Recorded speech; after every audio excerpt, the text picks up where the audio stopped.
ahead. Yeah, I'll have to.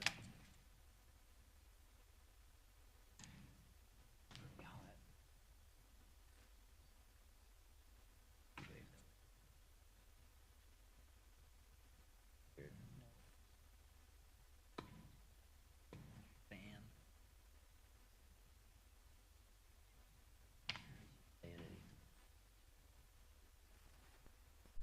We've got Pastor Byron Hosclaw from First Christian Church. Morning here for prayer. Morning. Morning. Come up to the podium. Let us bow. Father, we give praise for the beautiful day that you blessed us with once again. Lord, that we woke up this morning once again in a land of abundance. We see our crops growing. We see blessing all around. You've given us nourishing rains. We give you praise for all of this. Father, we come before your throne this day thanking you for the freedom that was purchased by brave men and women. Lord, that we can govern ourselves, that our friends can govern each other, but we know this came at a price. Father, place of government. Lord, we ask your protection upon each one defending this nation this day, and we thank you for the brave men and women that were willing to lay down their lives so that we could exercise local government. Father, I just ask blessing upon everyone in local government. Father, that you would give them blessing this hour and in the days to come, that serving this community would not be a burden, but would be a joy. Father, that as these men gather this day to do what is best for their neighbors, Lord, that you would give them wisdom, and Father, that they would always consult you each day of their lives. Father, I thank you for each man and woman in this room. I thank you for Daviess County, that is such a good place to live. It's in the name of Jesus we pray. Amen. Amen. Thanks, Byron. Appreciate it.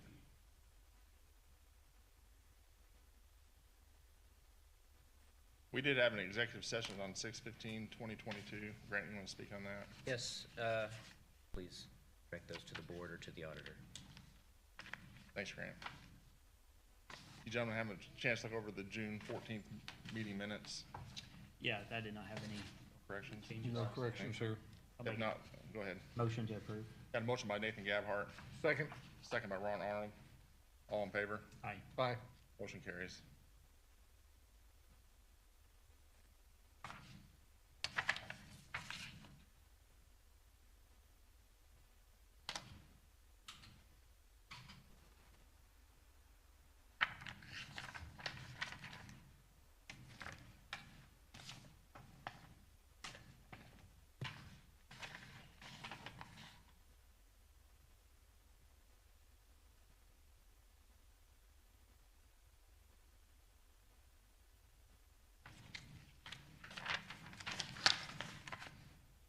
All right.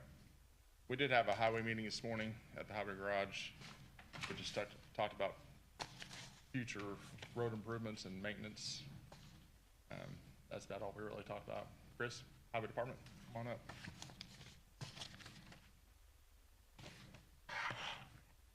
Hey, I don't have a project update today. I figure if I wait every couple more weeks, it'd be a little bit more enjoyable instead of telling you the same thing, that they're moving dirt on 900 and they're getting ready to pave concrete or something. It's kind of the same thing. So I'll wait till maybe they get a bigger task completed, and I'll come in and tell you guys they got a box put in or they got the road paved.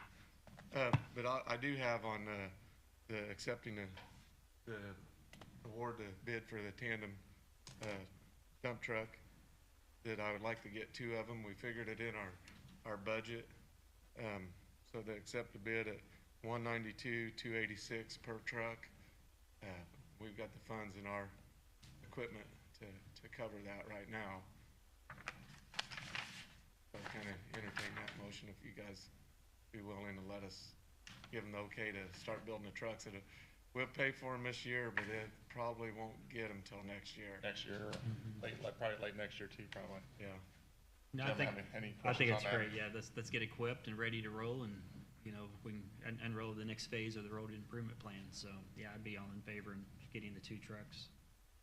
Anything on that, Ron? And you had a question on the bed, you want the bed changed different than what they Yeah, did? we'll make sure that they get the bed spec'd out to So them. we're not gonna go above this price quoted, Right, and you're gonna check that if, 2 may be cheaper than just buying 1 right, price per truck.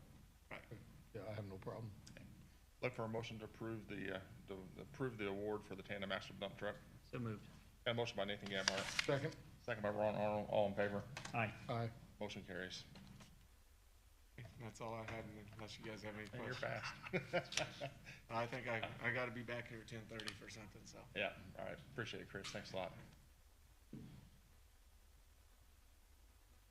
Here we got open bids for the rehabilitation housing program. Jenny Deerwater, morning. Thank you. These are the final houses for the project.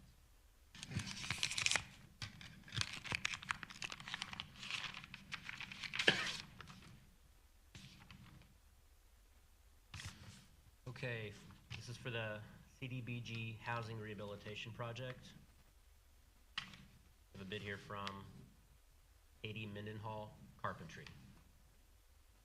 What project is that, Grant? Or you got all 3?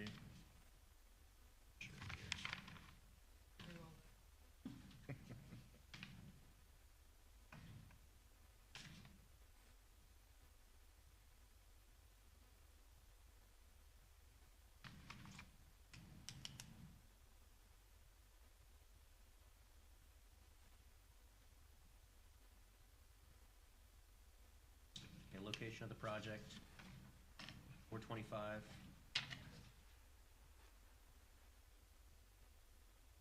DC-21-110. That's $36,780.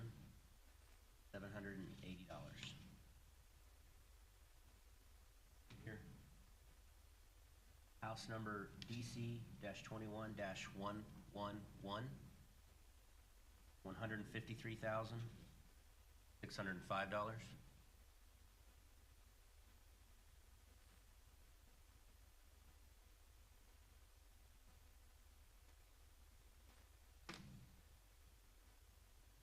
Then on house number DC-21-112, $127,985.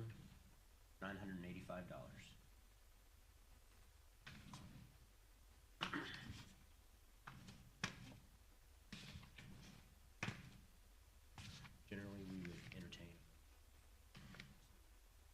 do the bids.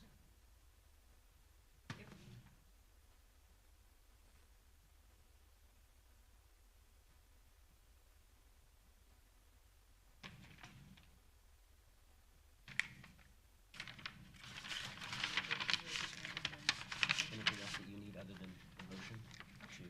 Okay. That's the only bid we got. Yep. Is that 1 bid? One.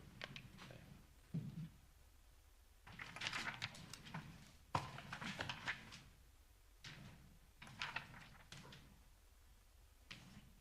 Thank you very much. All right. Guess we'll look for a motion to review the bid back at the next commissioner meeting and give an award. It's so moved. Got a motion by Nathan Gabhart, Second? second by Ron Arnold, all in favor. Aye. Motion carries.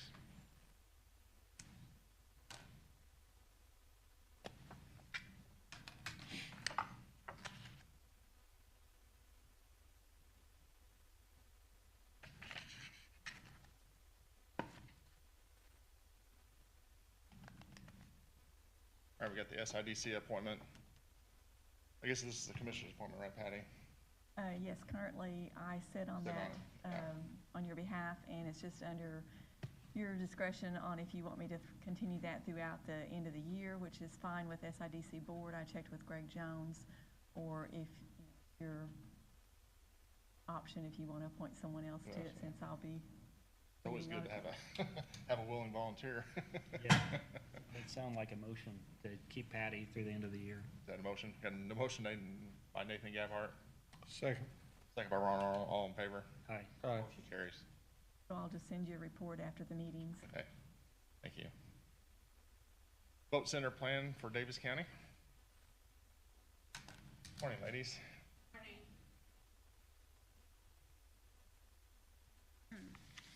We're here, asking for. State your name, Janice. What? State your name. I'm sorry, Janice Williams, Daviess County Clerk. And, Lauren and I are here to ask for your support to go to vote centers. The election board voted unanimously that we would like to proceed to vote centers, but we, have resolutions. We went towards, before the council, and they were in favor of us doing this. And I know I've talked about it before, vote centers are somewhere where a voter could go to any precinct and vote. In order to do that, it's been something I would like to have done for a long time, but we didn't have the poll books. Right. And then when we got the poll books, it was something that we can now do. So we wouldn't be doing it in the fall, it would be in the next year. Okay. Whenever we voted to do this, Lauren had actually worked on this before, because we were talking about doing it, you know, a few years ago, but without the poll pads, we couldn't do that. So she's worked on it again. Whenever we decided to do it, she went back into the stuff that she had worked on before and started working on it again, so we kind of get a better idea of what we need to be doing.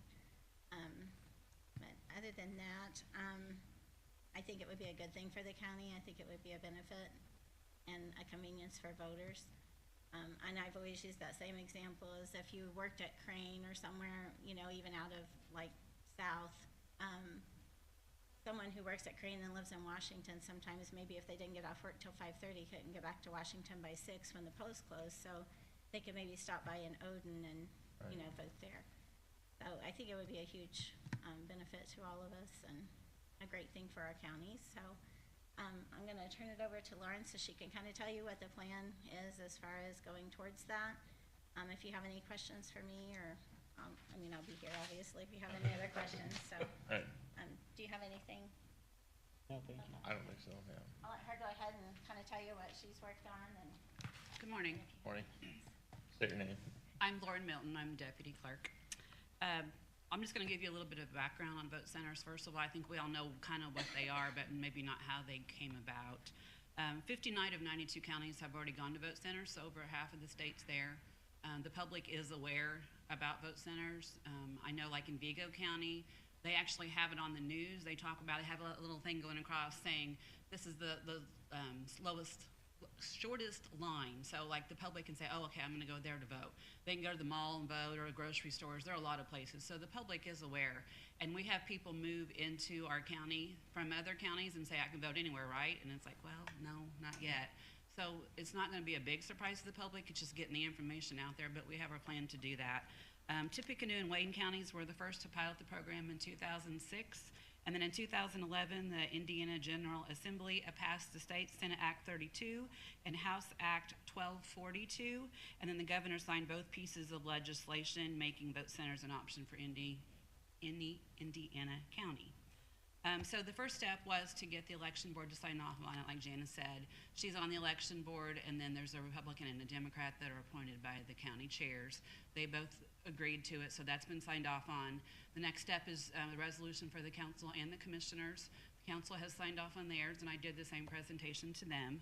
And hoping that you guys agreed to do that. The step after that is to form a committee. On the committee will be the election board, the same people that I talked about, the county chairs, a veteran poll worker, one of our computer techs who's worked on the voting systems for years, a council person, and a commissioner, and it's open to the public. So we'll have that meeting. I have my plan put together of what I think will work for the county. I will present it to that committee. If they have any suggestions or any recommendations, then we would go back and research that. We have to wait at least 30 days after that meeting, even if there are no recommendations to move forward. And if there are, we would work on that and then maybe have a second meeting. After that is done, we would send the vote center plan to the Indian Election Division in the state of Indiana, and they are all filed online. So if you'd like to read any other county's plan, it's all available to the public. One thing I did want to say is the e-poll books, I know that you all voted in the spring, so you kind of saw how those work. They are not connected to the internet. They're connected to each other. So as soon as you vote somewhere, you cannot go somewhere else to vote, because if you vote here, this one already knows you voted. So it's kind of instantaneous. The voting machines themselves are not connected to the internet or the e-poll books in any way. They're still freestanding, so there's no way anybody can hack into those. I just wanted to clarify that. So we're looking at doing it next year. The savings that I have calculated is about $3,000 each election for municipal, so $6,000 for that year, and $6,000 each election for the presidential and the midterm, so about $12,000 that year. Again, that can change depending on what the committee suggests. And where do those savings originate from? Less poll workers. We're gonna have less locations. Right now, we have 20 places Yeah. to vote, 17 locations and 20 actual sets of poll workers. We're gonna go down to 8.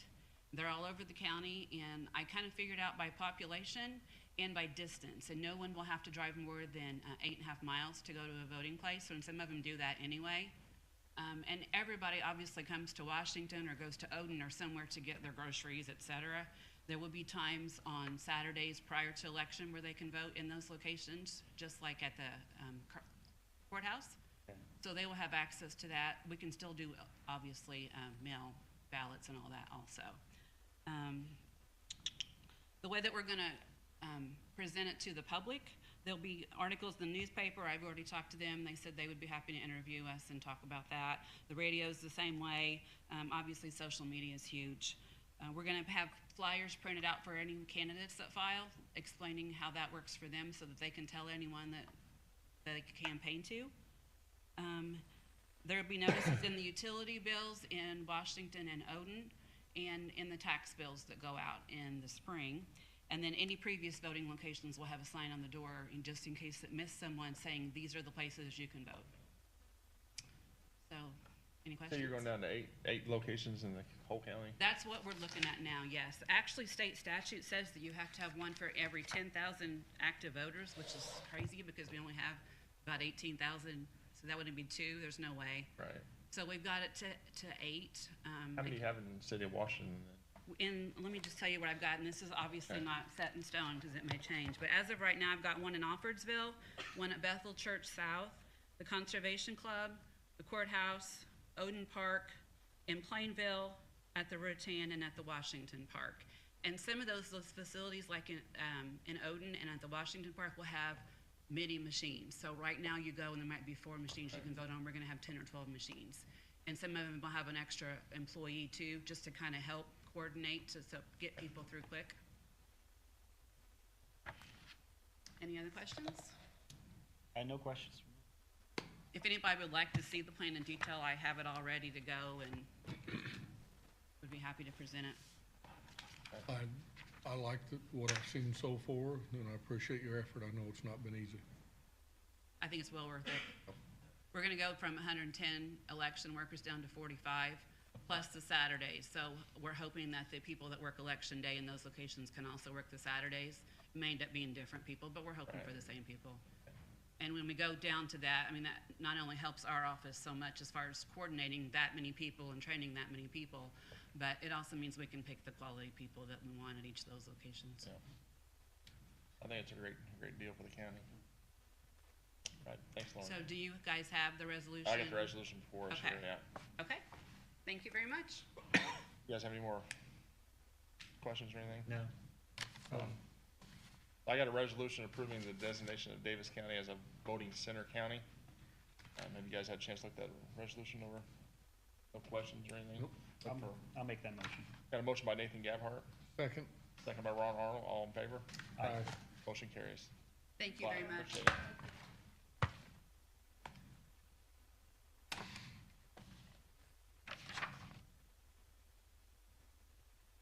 All right, we've got integrated reentry and correctional support program. And I think we've got Diana Snyder, and I think we got people on Zoom and on phone call too this morning.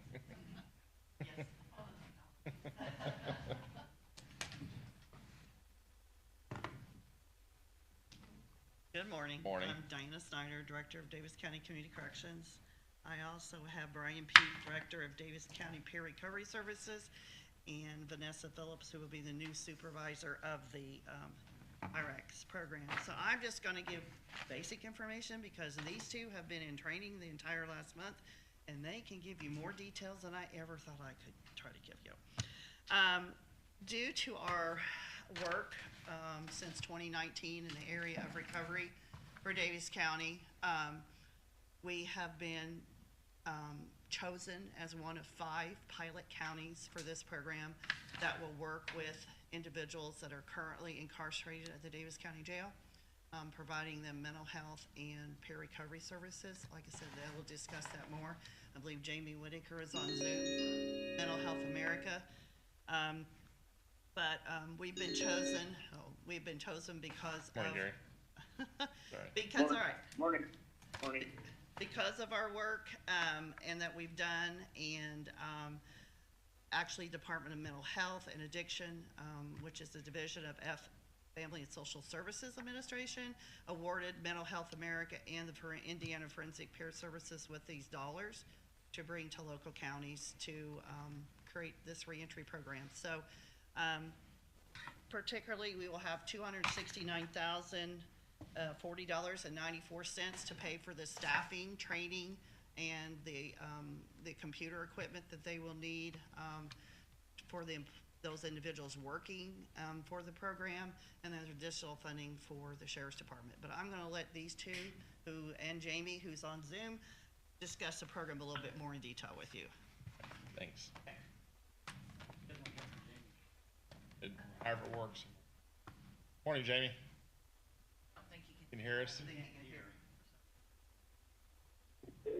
Yeah, I can hear you. Okay, he can hear. Okay. That's Gary. Okay, Gary. Yep. Can you hear us now, Jamie? Nope. No sound. He's talking. He's on mute. Oh, he's on mute. Oh, okay. Unmute him. Yeah, we're on.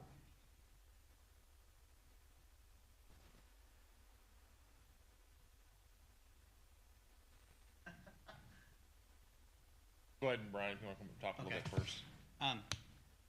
Basically, this program, it's a grant from Mental Health of America. Normally, we would apply for grants, but like Dinah was saying, with all the work we've been doing in our county or surrounding recovery for our county, we were chosen out of the governor's office, and this money was given to Mental Health of America for 5 pilot counties to start this program in our jails. And we were picked from the governor's office to be one of those pilot sites due to all the recovery work that we're doing already. Like we have Daviess County Peer Recovery Services. We already have one HRSA grant and also a state opioid grant that we're working. So we were able to hire 3 peer recovery specialists at our hospital site doing work with recovery. So we have already started this process, working in our jail a little bit with some of the people coming out. But this program will work with our incarcerated offenders and better preparing them for release, coming back out to our communities. We'll be able to hire 5 staff that are all peers within our jail, and offering matrix level classes, which are our evidence-based classes to anyone that's going to be in our jail for a long period of time, offering them matrix level classes while they're there. We'll also be doing, every person that comes in our jail will receive a assessment when they come in the jail, and then be categorized into different categories based on whether they're going to stay there for a short period of time. Then we will do an assessment and see what their needs are going back to our community, or if they're going to be there for a longer period of time, then we'll offer them classes while they're there to better prepare them to come back out to our communities. If they're going off to DOC, then we'll better prepare them for what's offered in DOC. And then when they come back to the community, I know our judge does a lot of purposeful incarceration and brings them back to the community. And when they do, then we'll make sure they integrate back to our community better and get hooked up with our peer coaches that are in our community. One thing that this program offers is that every person that comes back to our community will have a birth certificate, driver's license if they're eligible, social security number, and things like that, so that without those things, they can't get a job, they can't get housing, and a lot of people come back that way now without those things. So this program will help do that. This is a grant for close to $310,000 for a year. And then after that, one of the things this program will do is also set the jail up, set our staff up as a DMHA provider to, everything that we offer in there will be able to be set up to where we can be fully funded through DMHA, where we can send bills in through Recovery Works for Recovery Works dollars to fund this program going forward. So that's why we wanted to bring this and bring it to you guys. I know you guys had concerns about making them county employees, that they will not be county employees, they'll be contracted employees the whole time, so we can see how this program goes going forward. So all the ones that we have, that we hired so far, they all know they're gonna be contract employees going forward. So that's already taken care of. I know Diane has worked with the auditor's office already to set up how this is gonna go into a fund already, so I know Diana can speak to that. But I believe it's a great opportunity for helping the people that are in our jails reintegrate back to our community and be better prepared to come out so they can stay out and not reoffend and go back. Reenter, yeah. Yeah. No, that's what I think some of us had concerns about more employees, and then a year goes by, and then the grant's funding's gone, and then it's back on to keep in place. But it is a pilot program, so like I said, it just year-to-year basis probably, right? Yeah, yes, a pilot program. The good thing about this is they're gonna set us up as a DMHA provider for Recovery Works. So like all the classes that we teach are matrix level classes. Right. So every one of those classes, every person that we're teaching classes for can be billed to Recovery Works dollars to fund the program. Okay. So that will help fund the program. Are there, State your name when you get up here. Vanessa Phillips. I'll be the supervisor for the IREX program. I will add that this is a amazing opportunity for Daviess County to put us on the map with the state of Indiana. This opens the county up to a tremendous amount of funding opportunities to continue to bring opioid dollars into the county. This also will give us an opportunity to be a training site for the other jails that the state is wanting to implement this in. There's 86 county jails, so we will be a training facility if we're successful for the surrounding counties. So we will have the direct opportunity to make an impact to the other surrounding counties that touch our community, because we do know that our borders don't contain individuals, right? And so if people move from county to county and commit offenses and are incarcerated, these services will then be placed in those jails as long as we're successful. So then when they re-enter and they do decide to come back to Daviess County and live, they have the tools and resources that they have. A big bulk of this is that treatment aspect, but then also resource navigation, ranging from primary care providers, treatment for mental health and addiction, employment opportunities, housing, all of those things. So we'll be working directly with our mental health providers, our employers here in the county to help provide them with adequate employees. We'll be able to work with our community correction staff, our probation, and our courts to help set our defense attorneys up for success when they're working with these individuals. So then we don't have individuals sitting stagnant within our facilities. So we're able to move them in and out of the facility with a more success rate than otherwise. And I don't know if Jamie's still on and able to speak, but the other counties are Blackford, Delaware, Dearborn, and Scott. So we've kind of been targeted to touch kind of different corners and different population levels of the state and different needs. And we know that Daviess County has a great need for helping connecting those gaps between our community entities in our facility. We've all been trained on risk and safety when working in a jail facility, and we'll work closely with the jail staff to ensure that we are providing the appropriate level of services for those that are incarcerated. And I may have misheard you, but you said Daviess County has great gaps. What do you mean? Just and they're invisible gaps. You know, if you're an incarcerated individual and you leave, you're not really connected to a social worker, or you know, you don't have that warm handoff to someone. You're kind of told of services, and there are services available. But what we've seen in studies and different research is that there's greater success when someone's directly working with someone with lived experience to walk them through that entire process. They're less likely to reoffend. They're more likely to stay in treatment longer. They're more likely to remain employed, and so they're more likely to then stay in recovery a lot longer. Whereas the traditional system of them having to do it alone, that's the gap I was referring to. So other jails in the so the other jails in the state have those services? They do now with this pilot program, so the other, 5. yeah, the other What 4 about the other counties. 87? They do if they want them, but from my knowledge, most of them do not. So they also have the same gaps? Correct. So we don't have any bigger gaps here than any other county does? I just want to make sure, is there an issue specific to Daviess County? Well, I That's think, what I kind of heard. Okay. Or is this an issue just statewide that you're trying to be a leader to fix it? well, I think what we're talking about is peer recovery services are being recognized and used more often now. And peer recovery services and peer recovery specialists are people that have lived experience with addiction or mental health. Mm-hmm. So, like, we started, well, I know I started this service when Diana hired me two and a half years ago. Yeah, 2019. And one of the big things that we've seen, especially with our hospital system now, if I walk in there as a person with lived experience, and I'm proud to say I'm a person with lived experience, okay, I almost lost my wife, my children to addiction. If I walk in there with somebody that has a substance use issue, and I tell them, hey, I have lived experience, I've walked in your shoes, I've had this, you can see them relax, and they'll more openly talk to that person with lived experience. Mm-hmm. And then our coaches that we have now will walk alongside that person for an extended amount of time, and help them find the services that they need within our community, our resources, our jobs, housing, food, clothing, shelter, whatever they need.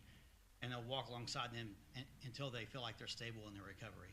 Where a lot of times we tell them of the services like, hey, you can go get a driver's license, you can get social security card, you can go here for mental health services. But a lot of people with lived experience are afraid to walk in there because of stigma. They're afraid to go to these places because of that. So if you got somebody that will walk alongside them, go, hey, I'll go to your first appointment with you. But I've been there, and they'll walk with them, they're more likely to go in there and go to these services and get services, where before if they tried to walk in there alone, they wouldn't. Gotcha. So That the peer makes sense. recovery services help in that aspect, and they're being used more often. And that's what this program is. It's all peer-driven. Sure. No, that makes a lot of sense. I appreciate that. So regarding the 5 staff members, where are they physically located at? The sheriff's department, they are gonna give us space in the jail. They're working on that for us. So they are providing a space for us in the jail. Okay. I guess, and again, I'm catching up on a lot of this stuff. It seems like this is a great tool for jails to use. But it just seems like this was a tool that was selected and then kind of it's selected and then the jail wasn't really involved with it. So what, It can you was- clarify why? Was Well, there a it- disconnect or? Yes, sir. It rolled out really, really fast.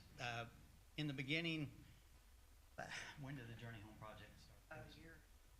Yeah, almost a year ago, we were presented with what was called Journey Home.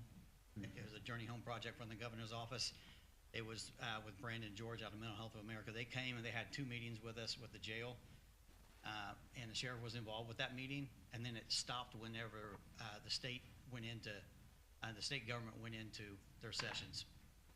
And when it went into session, then all of a sudden they got this pot of money from DMHA. And they got fully funded from DMHA, so they changed it from Journey Home to this big project. And they came back and then they gave them a short timeline to roll it out. So it was 3 counties, now it's 5, and they said, hey, here's this timeline. We want you to get it implemented, we want you to roll it out, and when we got it, it was like a very short timeline to roll it out. Gary had got a phone call from Jamie Whitaker a while back, kind of giving him a, hey, do you want this in your jail? And he got that phone call, just kind of describing it, but it wasn't in very big detail. You know what I'm saying? It was just kind of saying, hey, do you want this in your jail? And then it was like, okay, we got to hurry up and implement this. So we understand that it was like thrown out there fast. We got it really fast and tried to implement it fast too. So, yeah, it's. So who's in charge of these 5 employees? She's the supervisor and Davis County Peer Recovery Services over the project. Yeah. Okay, so you're in charge, okay, so I guess my only concern is just in the private sector, whenever, let me articulate this. Sometimes I don't articulate my thoughts extremely clearly. I know what I mean. But basically, we got a sheriff of the jail, if you will. Yes. And now we got these subset of people that report over here. And a lot of times when you have when you have 2 chiefs and different subsets of employees under the same roof, historically I've seen issues with that. So how do we Well, how do we mitigate these, how do we mitigate that? So, Well- oh, go ahead. Well, ultimately, the jail is Gary's, you know what I'm saying? I mean, and safety is the number one thing. If they come in and say, hey, look, you need to stop doing this because of safety reasons, and we stop doing that. We're just a program within the So jail. Gary can go directly to those employees and say, stop it now, and Yes, if it's a safety issue or a safety violation or what anything about like that. any issue? Yeah, anything that involves safety in the jail, safety is number one. Okay, then forget safety, say something else, I don't know what it could be, but Gary wants him to stop doing something. Because, you know, he doesn't allow his other employees to do it. Yeah. So does he have final say? Yes, because it's his jail, you know what I'm saying? And plus the contract says in there that he can stop this program at any time within 30 days. Okay. He can stop the contract and. it'll And come I'm out. not saying there's gonna be any other issues, but now's the Yeah. time to talk about any hypotheticals, right? And the goal with this program is to set up a team of higher individuals like the jail commander, the sheriff, you know, Brian, myself, probation, the courts, to talk about how this program is either benefiting individuals or it's not meeting the mark. We're gonna have open lines of communication. Ultimately, I'm gonna take my directive from the jail commander, Tommy, or the sheriff and say, you know, are we benefiting Okay. your inmates? Are we benefiting your population? What can we, are we doing anything that's hindering individuals' progress? Or are we helping? Can we do more? So I've worked previously on other community-based projects, and communication is key, and being open and willing to adjust and adapt is just a nature of these types of programmings. And I wish Jamie was able to speak, but this program actually started in Howard County, so in Kokomo, just out of Turning Points. It's a community mental health center there, which is now a much bigger system, but they saw a need in their jail, exactly like they're seeing in other county jails across the state. They're not unique to the troubles that individuals have with reentry, and they've had tremendous success implementing this program there and working collaboratively with their sheriff and their jail and their local officials. So, and that program is still going on today. So it looks like the program, the funding's through May 31st. So what happens with the funding after that? So with Matrix groups, that is a Who's bill. Matrix? Sorry, Matrix is an evidence-based program for group facilitation. Is it a thing or a software program? What are No, they? it's a teaching. It's a curriculum that we would teach individuals Okay, within the okay. jail. It's a billable service. So our matrix coordinator who would facilitate these groups and teach the curriculum would be able to bill on each individual that participates in the program. So say we have 9 individuals in one session, Yeah. roughly it's $166 per individual times 9 times 4 days a week. We would do that group. So that matrix group alone could help sustain the program. So who pays that fee? The Recovery Works, which is a pot of money that the state of Indiana has allocated to this type of work. Recovery Works. So that's, I see IFS, MHAI, Recovery Works. Who? So the Department of Mental Health. and Anytime I see Addiction- an acronym, I get a little nervous because I know there's a lot of tax dollars involved. So Department of Mental Health and Addiction, the state of Indiana, and the governor's office, he was one of the first governors to create a drug czar. okay, And they have a task force aimed at the opioid epidemic. okay, And they took federal money from like SAMHSA and other federal allocations and allocated at the state level into what they called Recovery Works. So they have different buckets of money for Okay. incarcerated individuals, community individuals, and then residential treatment individuals. And so we can pull dollars at the state level from the incarcerated bucket of money, which has like $300 million in it. and these members have to, that's voluntary. Correct. How many members do you have signed up so far? We haven't implemented the program yet. We launch hopefully on July 5th. We'll go in and assess everyone. Okay. Everyone gets a level of assessment based on, you know, if they're going to the Department of Corrections, if they're re-entering the community next 30 or 60, 90 days, if they don't want to engage. But for the most part, we know that most incarcerated individuals want some sort of assistance. And so based on their level of their ranking within our system and based on our assessments, we'll then put them in different groups, and we'll do one-on-one sessions with them as well. And then we have a health resource navigator that will help them with those things like getting an ID, health insurance, birth certificate, social security card, And then if we know that they're being released in the next 30, 60, or 90 days, we will help prepare them for getting employment, if they're going out on community corrections, understanding what that entails, if we know they're going on probation, what that looks like, making sure they make it to their probation appointments, and then following up with them 7, 14, and 30 days post-release. Right. And then they'll be connected to a community peer. Right. So we have an interworking system that kind of meets them at the door and then follows them into the community. Yeah. No, it's, obviously, anytime we can help people become the best versions of themselves and decrease recidivism, that's obviously extremely important. It's, you know, and I've only been a commissioner, I guess, 8 years. But these programs are great because they're free, right? Right. Those four-letter F words. And then all of a sudden the funding runs out and now the commissioners are the bad guys or ladies because we don't want to fund this program, and so we're leaving all these addicts to fend for themselves. So I'm just thinking, June 15th of next year, Yeah. you know, And with success. it's a tough position to be in if the funding doesn't work out. And that kind of lays on our shoulders as the project managers of this. We'll be going back to the state and I'll be facilitating monthly reports to show progress and pulling data out of our system to show success, to show that our community is involved. And the more community support that we have, and the more involvement we have, the more we can show to the state, hey, can we have some more funding? Can we have some more of this bucket of money or this bucket of money? So you agree then, if you can't find that funding next June, you'll make the recommendation to us to terminate the program because there's no funding available? I mean, Well, and that's one thing that Jamie, I wish Jamie could have been on here, because Jamie's already went to DMHA, Okay.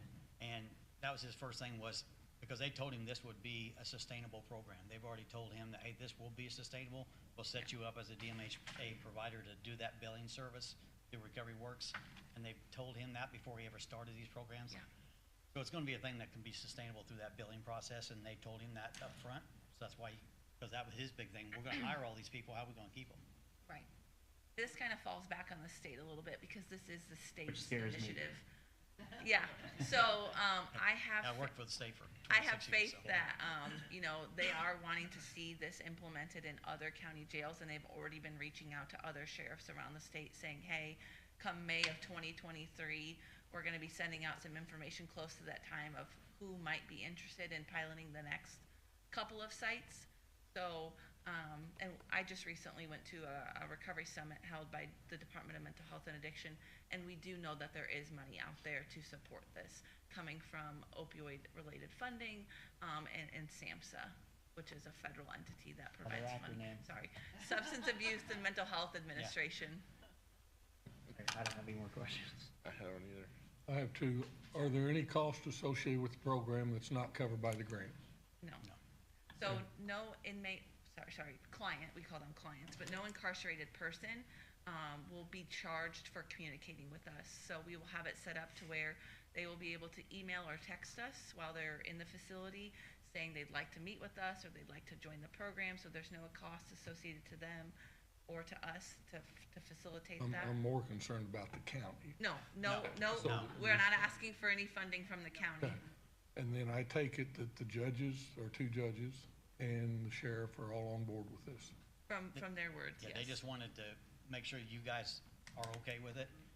And I will, And I was supposed to meet with it, Jamie was supposed to meet with the judges, the prosecutor, and the mayor, and probation yesterday, because, but he was in contact with someone that had COVID, so he couldn't come down here. He was set up to meet with them yesterday at 4 Yeah. o'clock. and I but will he add that couldn't. the sheriff is also receiving a pot of this funding. So the sheriff's department will directly receive funding. They have to submit 2 reports based on their contract, but whatever funding that they don't need to spend Yeah. for whatever to set us up for success, they get to utilize for other benefits for their facility. In the overall, I think the concept's a good concept, but just historically, from my experience, whenever we've started something like this in other departments, the communication at the very beginning has been 100% perfect because somebody's trying to get their product implemented. And then over time, that communication becomes poor. Seems like in this one, the communication started off poor. So if it declines from there, this thing's not gonna last 60 days. So how do we fix So- Have we got, What kind of community? let me finish. I'm sorry. I didn't mean You're to be fine. rude. All the departments that's been involved, have all the communication gaps been sealed? And are all you on the same page?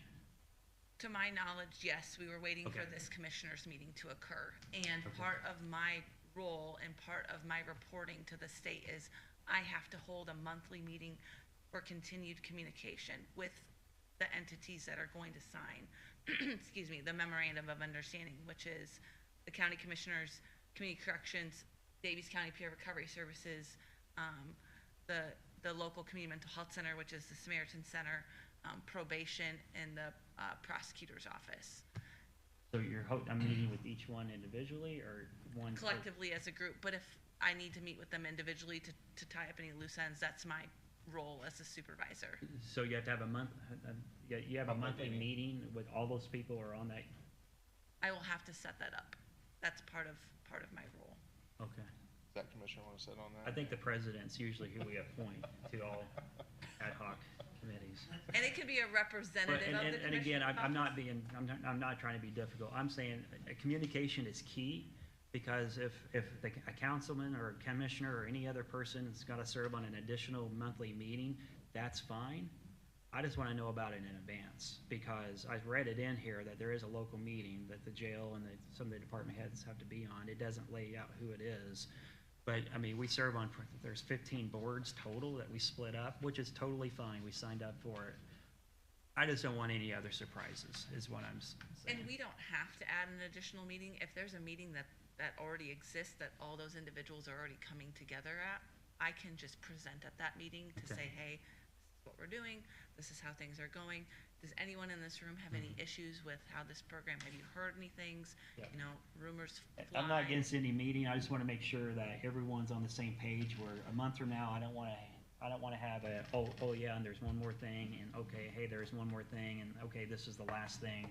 Let's just get everything out on the table so we know what we're dealing with. 'Cause So the biggest first step in implementation is not gonna be very intense. We have to assess everyone first. So the first 2 months is gonna be pretty slow going of assessing everyone, figuring out the population of the jail, figuring out where everyone goes. So most of that communication is gonna be internal, communicating with the jail, their staff, the sheriff, and saying, this is what we're seeing, this is what we're doing, and then moving forward from there, and then branching out into those community individuals. So I like to over-communicate, so emails and phone calls and text messages.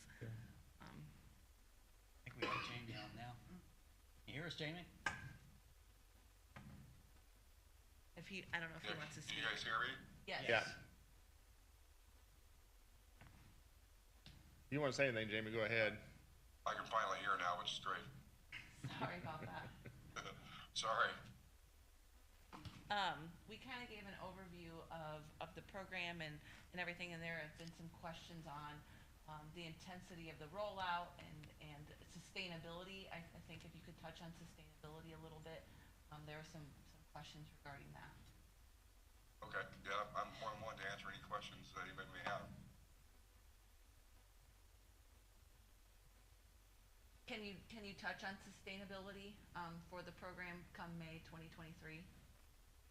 Yeah, absolutely. So the original funding from this came from Indiana Recovery Works, so the governor's Indiana Recovery Works dollars.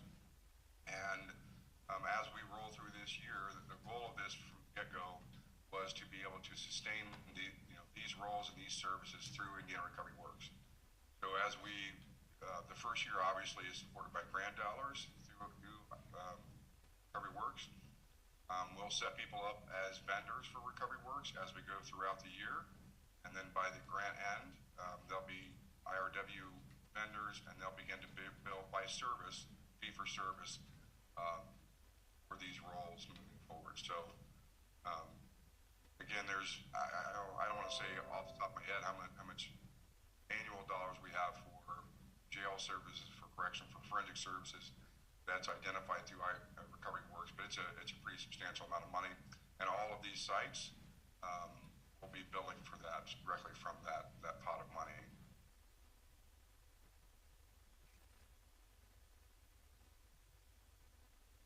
Does Gary have anything, or What's that? does he have anything? Gary, do you have anything? You're still on Yeah, there? I've been listening. I think we can make it work Okay. good. What I'm gonna do is, he was asking where we was gonna put them. I got the, desk and stuff out of the old squad room, which is now the dispatcher area, so I'm gonna set some of them up in the basement for them. We gotta run some extensions and stuff like that, but, that stuff will be able to be purchased with the money that they're giving us to start it up, so.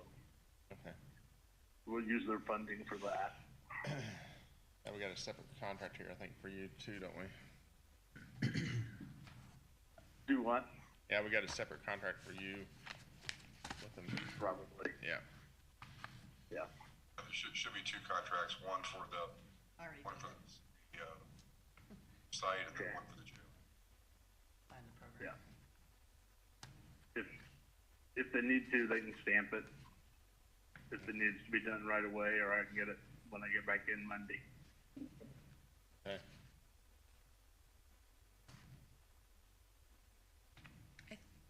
Jamie, correct me if I'm wrong, but was it sent with DocuSign? The contract for the sheriff? I think so.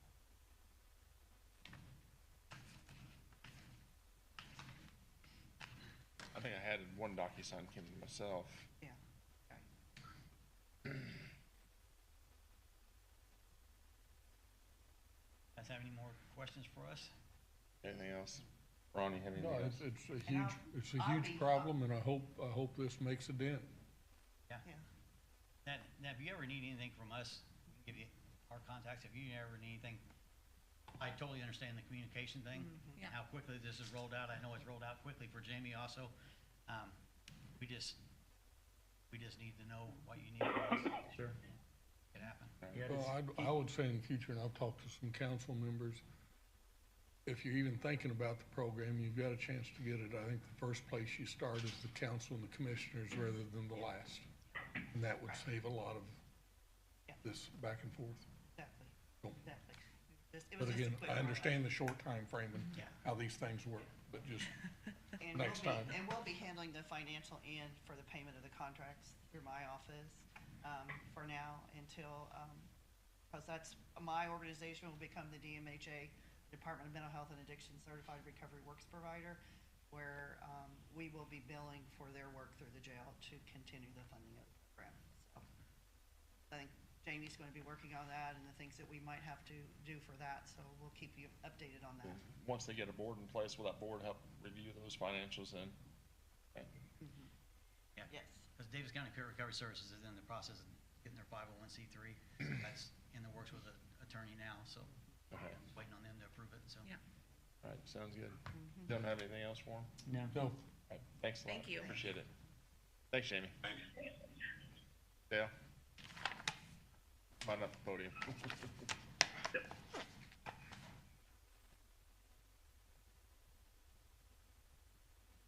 Hi, Dale Quakenbush, IT Director. This program's brought up kind of a issue for the IT department, and another one that's coming up is the one where we talked about Odin Police Department hooking to Spillman. We have cybersecurity issues going on, and Paul knows what we went through to get it. We've got to come up with some way to, this program, these users would not actually be county employees. So we've got to come up with how are we gonna allow them to have usernames on our tenant? If so, how do we vet that? How do we protect ourselves liable? Same with Odin Police Department. We've got it approved all the way to let them get to Spillman, but do we have are we safe for doing that? So in any of these contractors, is there any kind of computer access? How's that part gonna work? That part seems to get forgot until it's time to happen. And, for me, I know it's a program that's gonna help our county, but from a IT perspective, who do I give usernames, who do I not? Who do I give access to, who do I not? Because right now, before anyone that hires onto the county gets a username and password, they are vetted by the Human Resource Department, and then they let me know, hey, yeah, they've got all their paperwork in. I create them a username then. So, willing to help work it out, but we need we need something in place other than just, yeah, we can do that. We've gotta have something in writing in place to protect us in insurance, insurance, cybersecurity, anything. It's just a risk having people that you have not vetted, that's not under your liable, to have access, direct access to your servers, your email, sending emails with your @davies.org address, and it just needs to be brought up as we're thinking about all this, and like I said, even thinking about having Odin hooked to the Spillman server, which I know has been approved, but we probably need some kind of documentation on, between us and them, whether it's a contract or what, and that's why we got Grant sitting over there, right, to come up with how it's supposed to be So worded. regarding this topic today specifically, I mean, do these 5 need Davies.org addresses, or do they even, why do they even need to be on our server? I've switched Heather, I created one like you said, it kinda jumped out before I knew how everything was working. I realized I just created a user for somebody that's not really a county employee. So I've converted her back. I think the only other one we have right now is Brian's. He's been on Davies for a long time.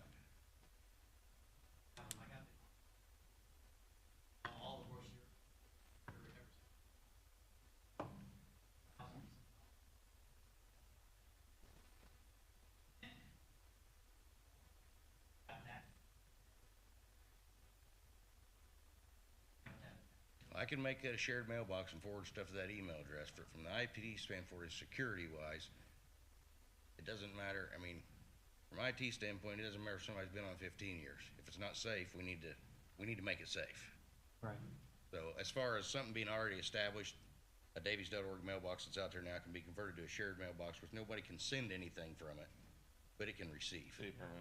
Until stuff gets switched over. So there's ways I can work around that. It's just, how do we want to do it? We need to figure out how we want to do it.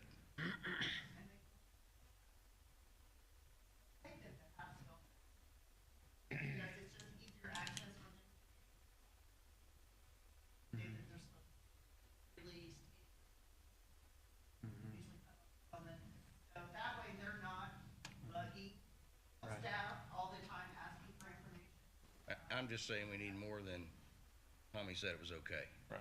We need something from you guys, from the program in general, for all of anything. Anybody that's third party that's gonna hook in or need access to our stuff, we've gotta have something there in case something We happens. need to vet these people just like we do our employees. That may be the easiest way.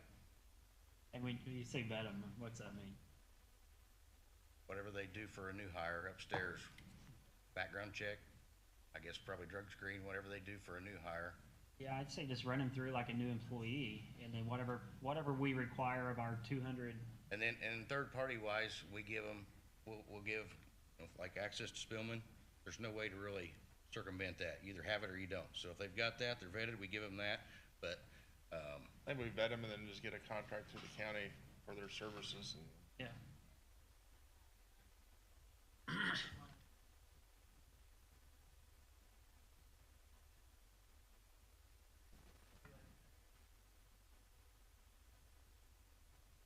We've got an independent contractor, like template that we've used in the past, and that'll be but for, I just don't wanna get too far down the road with any of these projects, then something happen and realize that, hey, we maybe shouldn't have done that to begin with. So, I wanted to bring that up as we're thinking about all this. And it's gonna grow, third-party stuff hooking in and needing things, it's gonna grow, so. Dale, if you wanna work with Grant a little bit on that, and then I'd be fine with just vetting them like we do any county employee. Yep, I agree. Thanks, Dale. Trying to keep everything low, right? Just let us know what we need to do. Okay.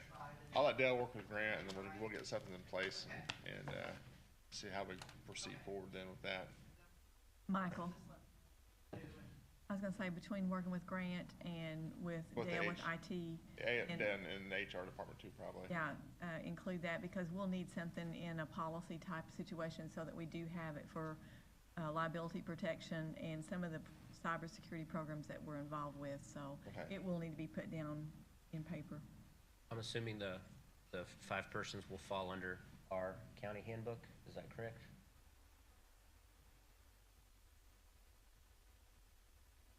So, we'll talk about that. Yeah. Right. So Grant, you'll check on that, check on HR and Dale on that, Dale and HR, yep. bring that back to commissioners then. All right, gentlemen, moving forward, I've got a Integrated Reentry and Correction Support Program, IRACS, memorandum of understanding. You guys want to proceed with that, or what's your pleasure? I'll make a motion to approve. Got a motion by Nathan Gabhart, Second. second by Ron Arnold. All in favor? Aye. Motion passes. And I guess Gary, is Gary still on there? I don't think he is. I think he hung up. Okay, okay.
On the back. I hope that's all right.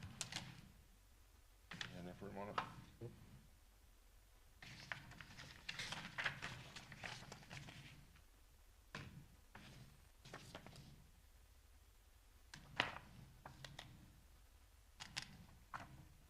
All right, we got the IFS, IRAX pilot sites, Daviess County Sheriff's Department. I don't know if we just need a motion to approve, let him be in the Sheriff's Department or not. Because seemed like Gary's fine with it. Yeah, I'll make a motion to approve. Got a motion by Nathan Gabhart to approve to use the security center. Second. Second by Ron Arnold, all in favor? Aye. Aye. Motion carries. Michael, from the auditor's office, we just do request that the policy still, the paperwork that we need for the grant, the main page in particular, all those policies that we generally do, if you'll go ahead and backtrack and get those into us. And then we need copies of all the award letters and the documentation, because for the reporting purposes. Thank you. You guys get all that to the auditor's office in? I've got all the papers you get for here, will go to the auditor's office too, that you gave me this morning too.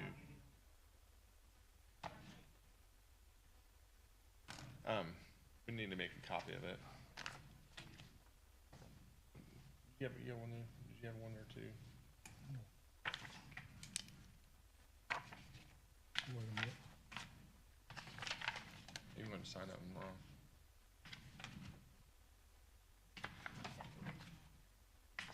Ron signed another copy there, we'll sign it.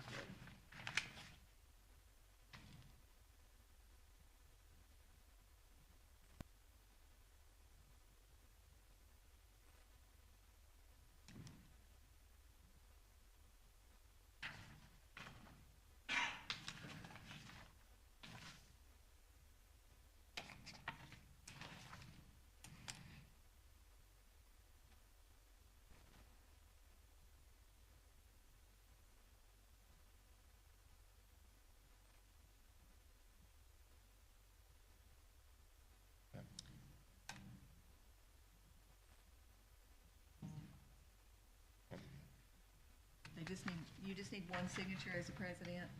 Okay, so.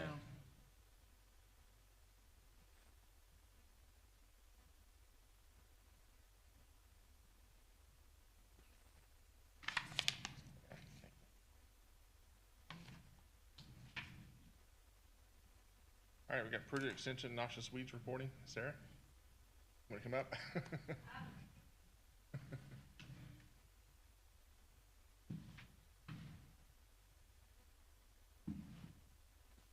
Say your name when you get up there. I'm Sarah Brackney, Ag and Natural Resources Extension Educator with Purdue, and I wasn't expecting to speak today. Sarah reached out to me about noxious weeds in the county and see if we had any weed board or anything that we had. We really don't.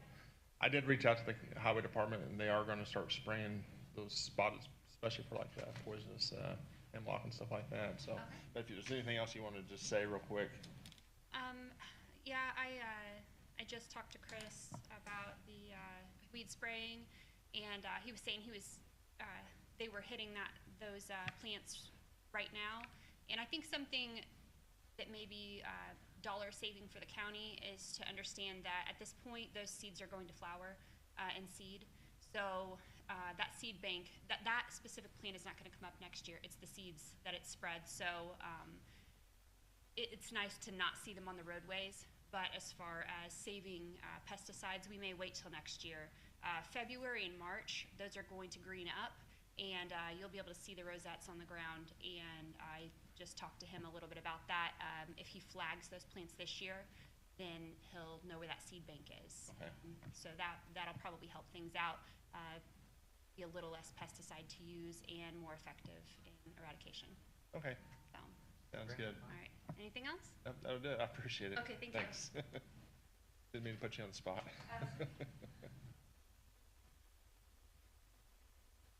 All right. Hoosier Insurance. Paul Williams, insurance renewal. Morning, sir. Morning. Kept you waiting a little while. It's all good.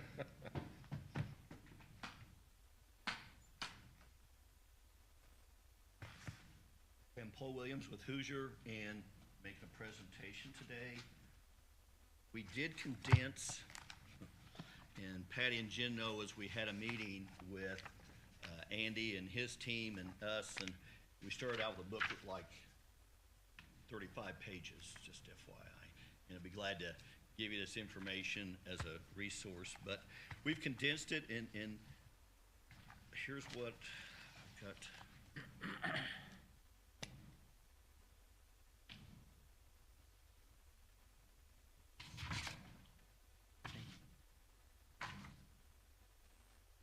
You don't have one that says Paul on it, do you? No. Okay. Got some secret notes on one of the. Showing us profit on it already.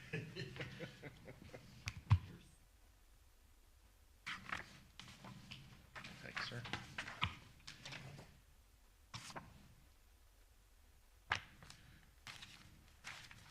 So what we're here today is just take the first page. Okay? And Andy and his team have a lot of resources, and I'll let them get into when you get down to expected cost. But we're recommending we keep the deductible the same. We have $85,000 deductible now. We're requesting to keep that the same. Max out of pocket, as you can see, went from 4 million to 3.2. And I'll explain why in just a second. Well, it tells you next thing, laser. Last year we had a laser of $575,000. So you have to build that into what the county's maximum cost could be. Our renewal this year has no lasers. Okay? And if you flip the page real quick, you'll see this is the first time, and as far back as we went down to 2016, we've not had a laser.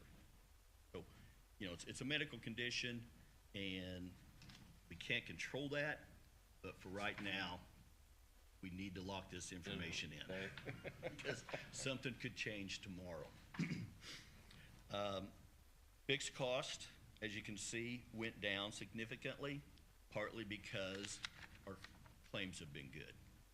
And we quoted it out with many different reinsurance carriers. We're going to recommend we switch reinsurance carriers as well. Found a reinsurance carrier that's more competitive, and so there's no reason not to switch. Which goes down to the reinsurance. With QBE at this point, we can save money by going to IISI. Expected cost, I'm gonna let Andy explain your expected cost. And then we have employee contributions, and we're recommending we stay with UMR as our TPA.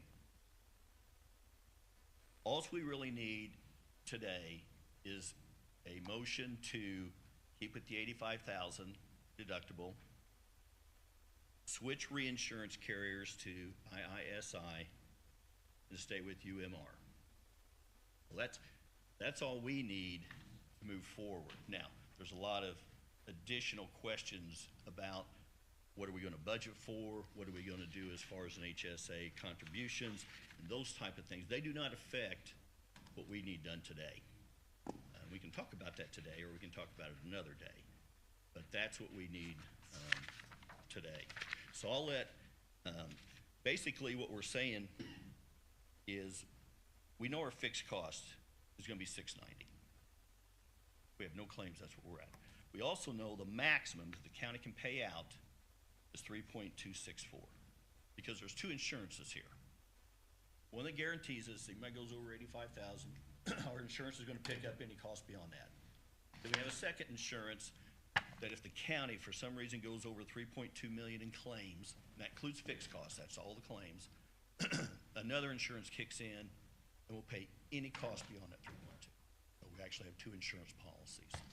So you guys have to determine what you wanna budget for between the 690 and 3.2. And Andy and his team has a lot of research, and they go through several years, and they have a recommendation on what you should budget for, so I'll let Andy get into those details. Thanks, Paul. I'm gonna share my screen here real quickly with everybody. I think, actually maybe I can't. I'm not allowed to based on this, but I think you have in front of you what I'm gonna walk through, which is the presentation. It just says Daviess County 2022 stop loss renewal. So I thought it would be important that we just gave you a little context as we walked into this, and some historical review on your overall spend. So if we go to page 3, there's a chart in there that says historical trend report. Everybody has that in front of them. We look back over the last 4 years, you'll see that the national trend line, which is represented by that red line, that is just macroeconomic healthcare trend. And think of it as inflation for healthcare, is growing annually at 7.4%. The Daviess County trend line over that same 4-year period is actually a negative 1.4%. So far outpacing that gap, is far outpacing the national trend. And the impact of that difference is indicated down the bottom. So the cumulative effect of running at a negative 1.4% trend versus a market trend of 7.4 is about just shy of $3.7 million of cost avoidance over that 4-year period. That's a very positive trend line, and this all goes to the point that Paul made about why we're getting a reduction on our stop loss renewal for this year.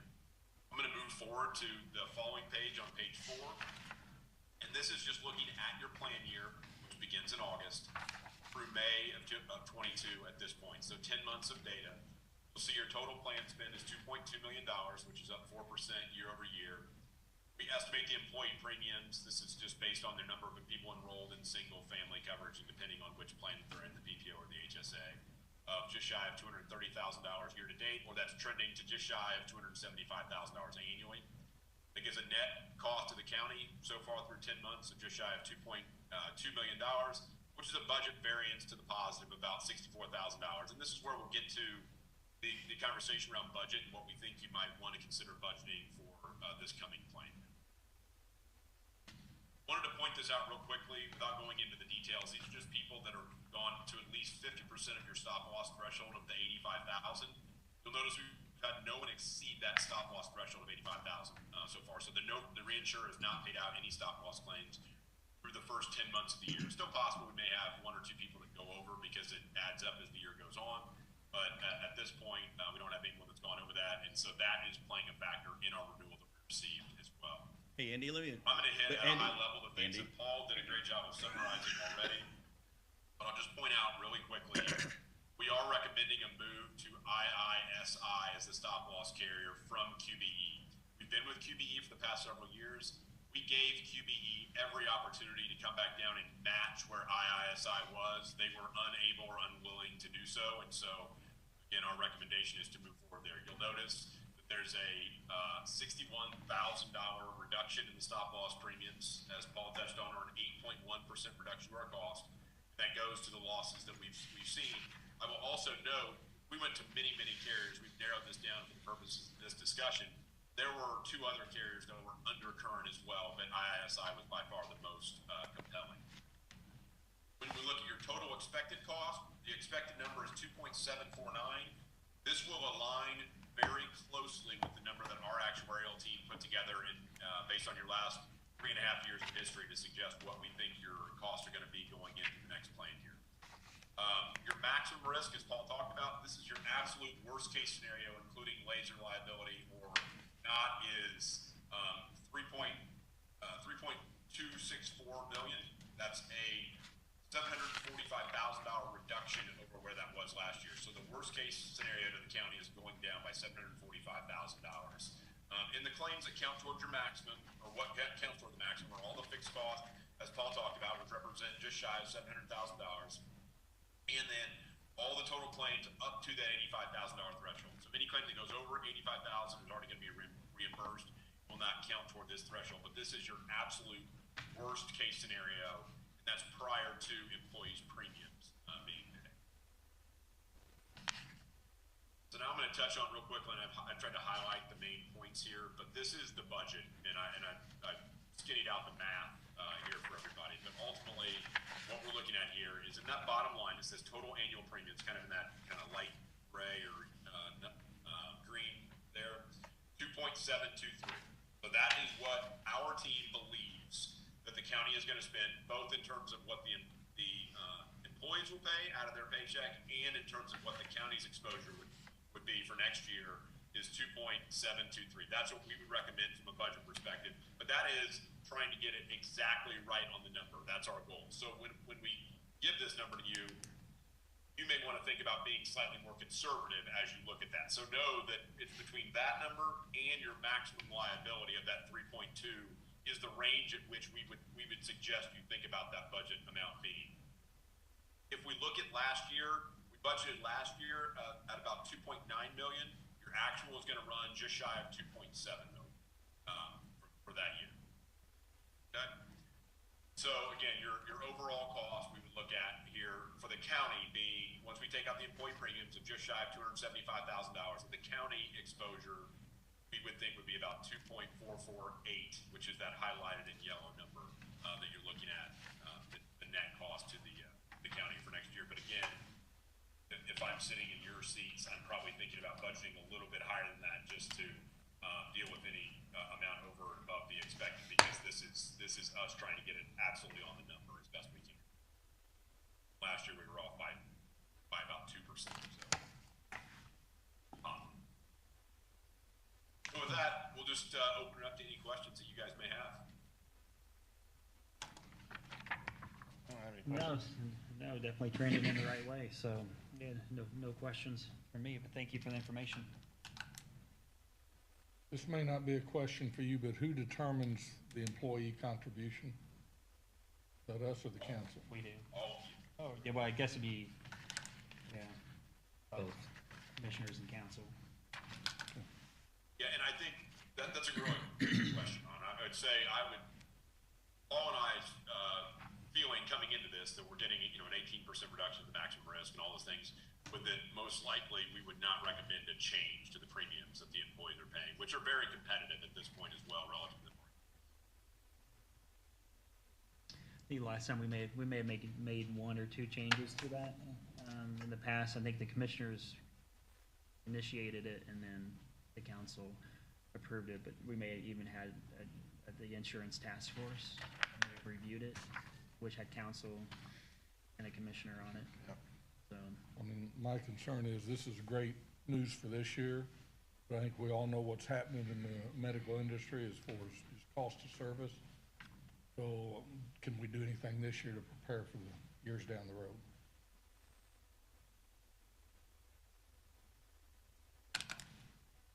Well, and again, you guys have to make a decision not pertaining to insurance, is where you're going to budget between the 2.7 and the 3.2.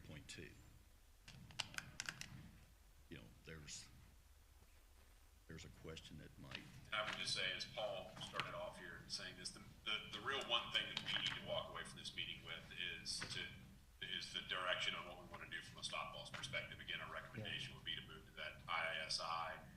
The conversation around what the employee premiums would be in the budget for next year is something that we can have some additional discussion on later on. But the main part is the stop loss and the staying with you.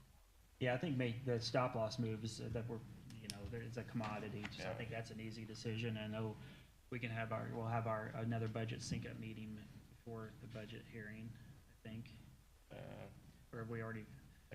We're gonna tweak that, insurance Number, yeah. So with Know where it's at now. So with that being said, I mean, what I heard you guys say is it's between 2.4 and 2.7 with a maximum of 3.2. Yeah. So I would say just leave it at 2.7 if we need to go back to the council for additional appropriation. But if we think it's gonna be 2.4, be concerned. I don't remember, what did we have on our budget last year? Well, the big change in the challenge for commissioners currently is because of the way that we calculate the budgets now. We didn't know what the total was, If you as commissioners can get with us afterwards, we can talk about those numbers as far as your total, because the way it is now, currently, each department has their own budget line, and that way you can determine the cost. Last year too, you had a potential $575,000 laser. Right. That could have actually come out of the insurance proceeds as well, so. But we can give Got you some variances. Okay. we can give you a total number that was budgeted for this year, and then we can talk about that figure between those two. Jen and I have talked at length with Andy and Paul about that, and then also in depth, we need to talk to you more about the cash reserve thing since we're self-funded. So those are all key communications that we probably need to talk with you about. That's a good point. I mean, you guys are on top of the day-to-day detail stuff of this much more than we are, so I guess I'd just rely on your guys' recommendation too, on what you feel is a good conservative number for next year. Obviously, we know it's gonna be under 3.2, could be as low as 2.4, so the number will be in between there, so. Once you guys take a look at that, just let us know, and then we'll amend our number before we go before the council. Right, because the main thing is just that budget line. Yeah. And then when that budget's adopted, that's the key part. Okay. Yeah, I'll go ahead and make a motion to approve the change to ISI. You wanna leave the deductible 85,000, right? Yeah, leave everything as is. Yeah. We'll just go ahead and make that change to the reinsurance carrier. Okay. Got a motion by Nathan Gabhart. Second by Ron Earl. All in favor? Aye. Motion carries. One other quick thing, while we're talking about health insurance, and I talked to, she's gone, Kathy, we would like to host a health fair again this year. But we need your permission because we do it on county employees' times. And we also would like to do it in the basement. We thought it worked out really well because the employees are here and then the sheriff's right across the street. Right. The only people that had to travel, was the highway. I think having the basement's a great idea. It worked out really good last year, so. You guys have any qualms with that? No. Sounds good. Okay, and then just remind you, because I know Nathan never looks through my stuff, but if you go through the third and fourth page. My copy says Paul on it. I don't have any questions. It does give you the recap of what the employees are currently paying, and that very last line is what you're currently contributing to the HSA account, and then last page is the current benefit structure, just as a reminder. And I talked to Jen a couple days ago, back to the HSA FYI, you've got about 16, 17 people participate in the HSI, so those are conversations you may want to have at another date. Sounds good. Appreciate it, Paul. Okay, thank you very much, guys. Yep. I guess I'll look for a motion to have the health fair in the basement of the annex and then do it on police time, on the county's time when they do the health fair. Yeah, I'll make that motion. Got a motion by Nathan Gabhart. Second. Second by Ron Earl. All in favor? Aye. Aye. Motion carries. And while we're talking about all the insurances, I know during the budget session, we had talked about the HSA contribution, and that we were thinking about taking it from 1,000 to 1,500. Right. I mean, especially with all the positive news we've saw here and while the numbers are fresh, I mean, should we go ahead and make a motion to approve that? I think. Clarify, now currently Okay, so basically we're at 100 on both sides. So it'd be 1,000 and then 1,500. Yeah, because yeah, there is a difference if you're a family, because we were just talking in context Right. of family, or I guess, I mean, 750. We'd increase Correct. each by 750, 50%. 1,500. 750 and 1,500 is what that would be. Yep, thanks, Paul, for that clarification. So I'd make a motion to increase the HSA contributions to 750 per individual and 1,500 per family. Got a motion by Nathan Gabhart, Second. second by Ron Arnold, all in favor. Aye. Motion carries. Thanks, Paul. Thank you all. Yeah, thanks, Andy. Thanks, Andy. Take care. Have a good day. Yeah, thanks, Paul. I read every word of it. Now I Scanned have it lots 6 of questions times. for you afterwards. Oh, boy. All right, we've got the contract before us for Garmong for the courthouse renovation. Have you gentlemen had a chance to review any of that and any changes or anything on that? So is the courthouse is done, right? It's all but done. He didn't even look up. For me, it's, I'll send him a text. I'll wait. for me, reading these things like reading a foreign language, but I know there's boilerplates that are used on a lot of projects. And I'd be interested in any changes to the original contract submitted and the negotiation there as far as what changes and why. Okay. If Grant could speak on that, and again, nothing too detailed, just, I know, Get a 30,000 view yeah. So synopsis. and we can get the actual document, but essentially you're using AIA documents that you have to purchase, and you have to cobble it together. Stephen Jones worked on that. It's for pre-construction services only, $50,000, goes up through February 24 of this coming year. And, I think the way Garmong views that is whatever it takes. and termination is pretty simple, if need be. And the things that really probably spent the most time on is trying to get RQAW and Garmong on the same page relative to that exhibit. That's at the very end of the contract. The project schedule, and you know, it's for pre-construction services. I guess I can track down the track changes document if need be, if interested. I can speak to it if you'd like. Sure. So, it is for pre-construction services, though there is a provision in it that should you elect that once we finish pre-construction, we can stay on and handle construction management. But we need to be sure that's clear. A lot of the discussion was little tiny things that came in that we agreed to right away. They were just, but the bulk, the whole purpose of the exercise was to be sure that our agreement and RQAW's agreement were in alignment, that there were no duplications of services, that the county wasn't going to pay for services to both RQAW and Garmong that were the same. In essence, Garmong will be acting as your owner's representative along with Michael Taylor. Be sure that the county is getting what they want from RQAW and that we are validating budgets and schedules as we go through their process and constructability to be sure it can be built in a manner that reflects the budgets that we're projecting and the timeline that we project it to be. Much of the discussion that took place over the last 2 months were little things that were big things, like consequential damages was a considerable discussion. Consequential damages are where the county can sue Garmong or Garmong can sue the county if either one causes project delays. In this case, for particularly pre-construction, we didn't see why that was much of an issue, but in the end, just to get it done, we acquiesced to where we did leave consequential damages in it to the extent that our insurance will cover it. Another little agreement, but was big to me, is they wanted to cut out my pay. For some reason, they didn't want the executive in charge of the project to be compensated. We took care of that and got that out of the way pretty quick. Thanks to Grant, and we got that done.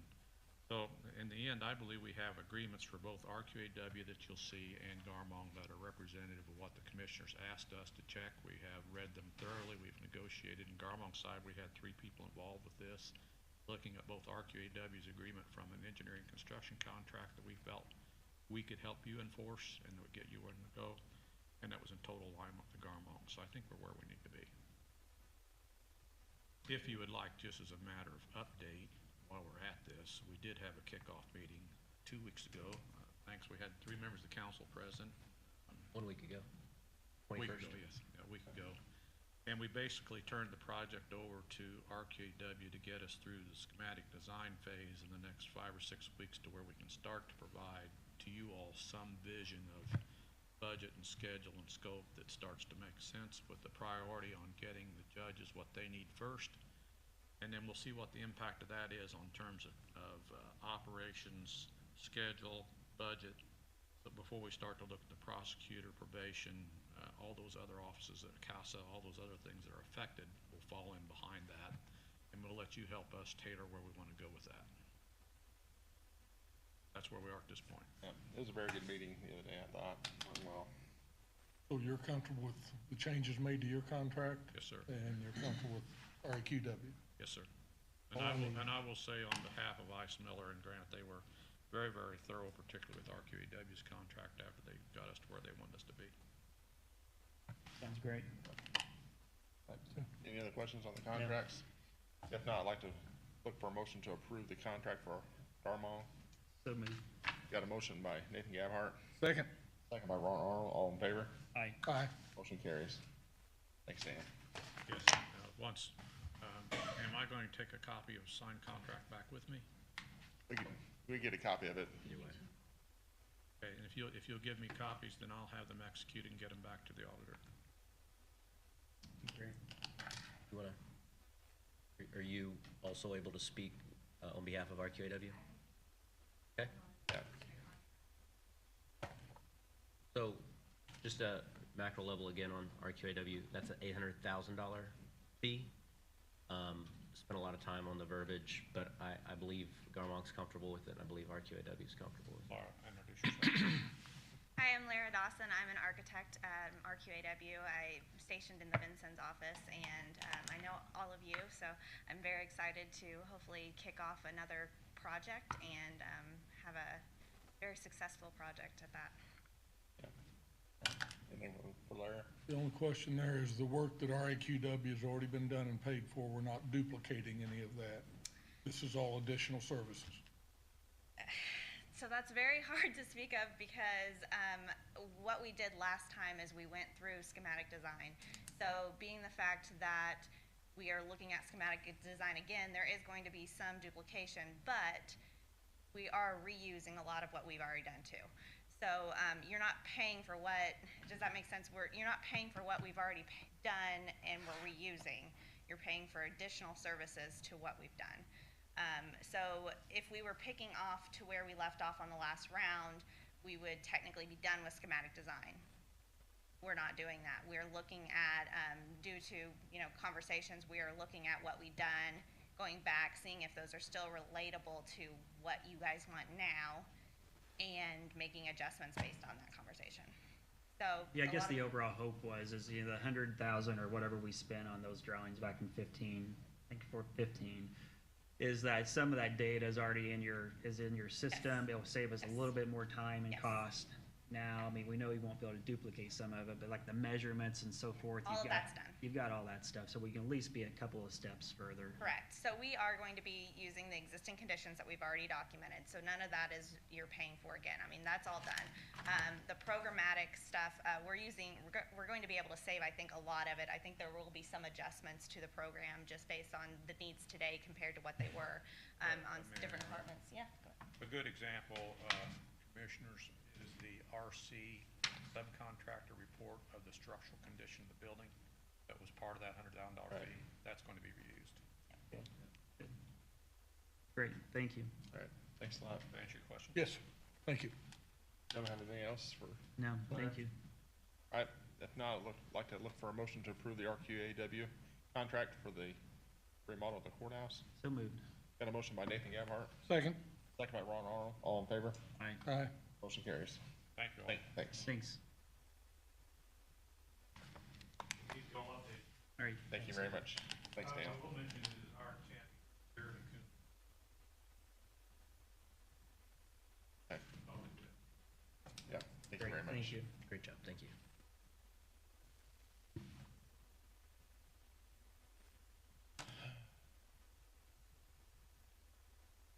Here's both of them.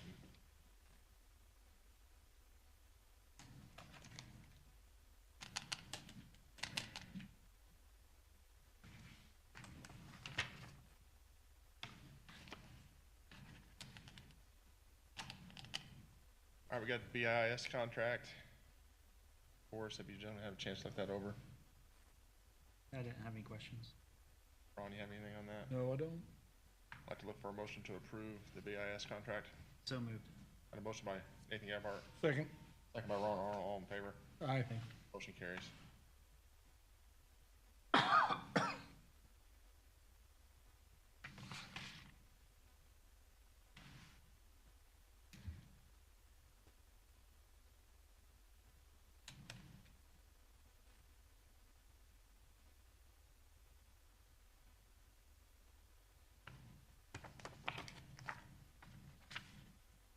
All right, you got the blighted property ordinance. Yeah, everyone should have received a copy of it. There's really no official action we need to do today, but we just really modeled Knox County's ordinance, and just want to give everyone kind of the draft of what we're looking at. And the ad for the position started Saturday, so I have gotten one call so far. Hopefully we'll get some more, and then Marilyn McCullough and Matt Meredith and I will be spearheading the interview committee. We'll have room for one more councilman if anyone does want to join us. We don't have any room for any other commissioners, so sorry. You can take my spot, I guess, but. You're doing a fine job. So we're gonna hire the right individual, right? So the timeline will be determined based off the candidates. Our goal is to have someone hired by August 1st, but it'll be dependent on who we have. We'll have to have the right person for this position. So the ordinance, just look through it. It's something that Knox County's used for a few years. We can modify it. I guess my thought is that as we interview the person and we see we have some candidates that are applicable, that could be good finalists, I would like to give them a copy of the draft and just say, some hey, feedback, here's what you're gonna be doing, and then they can ask, what does this actually mean? Right. And then we can think about it on a more practical standpoint, where we may say, oh, no, we don't want you doing that, and then we can tweak it. And once we go live, we can tweak this ordinance as many times as we need to, because we have a vision of what we want to do. We're not gonna be mowing yards countywide, right? So as we see that the ordinance needs to be tweaked, we'll continue to fine tune it as we go. But I just want you guys to review it, see if there's any major changes that need made to it now, but nothing needs to be decided today. Yeah, I like it looks pretty good. Okay. What I've seen so far, so. I was gonna say, if you take Knox County out, put Davis County in, I'd be happy with it. It's pretty much what we did, so, okay, all right. You wanna make that motion today then? Let's go ahead. There's no need. I think we get some feedback. Yeah, we don't want an ordinance without a person to enforce it yet. No, so. that's fine. That will work. All right, but thanks for the feedback. Appreciate it. And thanks to Matt and Marilyn too. Thanks for the work on that, because it's been much needed. I sure appreciate you guys putting the time and effort in on that too, so. All right, moving forward, we got Daviess County Community Hospital Board appointment. Looks like the board is asked to nominate Daniel McCarthy back to the board of Daviess County. You guys have any? Yeah, he's an active member, engages well, and, I think he's an asset to the board. Right. So I don't have any. Anything with that, Ron? No, Daniel's an asset to the community. I have no problem. I look for a motion to approve Daniel McCarthy back to the board of Daviess Community Hospital. So moved. A motion by Nathan Gabhart. Second. Second by Ron Arnold. All in favor? Aye. Motion carries. On a side note here, our first county health nurse, Jane Norton, has passed away. And so I'm just going to read this for the commissioners. It's fine with you guys. The Daviess County Commissioners are sad to hear the news of the passing of Jane Norton. Jane was the previous Daviess County health nurse.